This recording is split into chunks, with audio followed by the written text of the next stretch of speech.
എല്ലാവരും കൂടിയാണോ പോകുന്നത്? ഞാൻ, ഋതപ്പൻ, കിച്ചു, പിന്നെ എൻ്റെ മാമൻ്റെ മോനുണ്ടായിരുന്നു, ചേട്ടൻ, ചേച്ചി, ചേട്ടാപ്പിയും ചേച്ചി, പിന്നെ പിള്ളേരും ഉണ്ടായിരുന്നു ചേച്ചിയുടെ.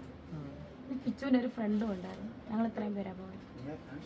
ചേട്ടൻ്റെ കല്യാണം ഒരു സംഘടിപ്പാണല്ലോ അവിടെ പോകുമ്പോൾ. അതങ്ങനെയാണ്, അങ്ങനെയാണ്. ഒരുപാട് രേണുമായിട്ട് ബന്ധപ്പെട്ട് നിൽക്കുന്നുണ്ടല്ലേ? ഇപ്പോഴൊന്നല്ല, അവന് അന്ന് തൊട്ടേ അങ്ങനെയാണ്. പിന്നെ ആൾക്കാരല്ലേ ഓരോന്ന് തിരുത്തുന്നത്. ഞങ്ങൾ രണ്ടും ഞങ്ങളുടെ ബന്ധം തന്നെ സുചേട്ടനെ എന്താ പറയുക, ചേട്ടനുള്ളപ്പോൾ തൊട്ടുള്ള ബന്ധം തന്നെയല്ലേ ഇന്നും അങ്ങനെ. പിന്നെ അവൻ പഠിക്കുന്ന സമയമായതുകൊണ്ട് അവൻ അങ്ങോട്ട് മാറി, എപ്പോഴും വരാനൊന്നും പറ്റത്തില്ല. പക്ഷെ ഞങ്ങൾ എന്നും കോണ്ടാക്ട് ചെയ്യാറുണ്ട്.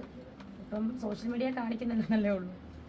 ആളിപ്പോ ബ്ലോഗൊക്കെ ചെയ്യുന്നതുകൊണ്ട് അറിയുന്നുണ്ട്. അത് തന്നെ അറിയുന്നുണ്ട്. കൂടുതൽ ഇങ്ങോട്ട് വരുന്നുണ്ട് അതെ, എല്ലാ ആഴ്ചയിലും മിക്ക ആഴ്ചയിലും വരും.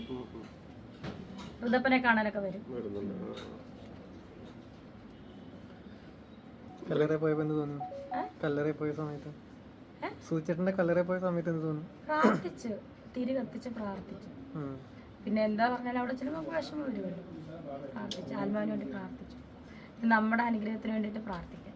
7-ാം തീയതി പോകും, 6-ാം തീയതി പോകും നൈറ്റ്. പ്രോഗ്രാം 7 തൊട്ട് തുടങ്ങും, 17-ാം തീയതി തിരിച്ചു വരും.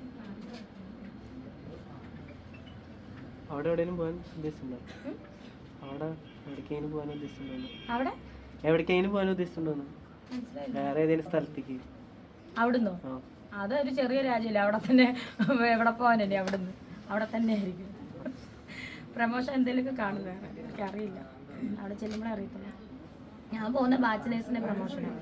ഞാൻ ഇനോഗ്രേഷൻ ചെയ്തതല്ലേ ബാച്ചിലേഴ്സ്, അതിൻ്റെ പ്രമോഷൻ.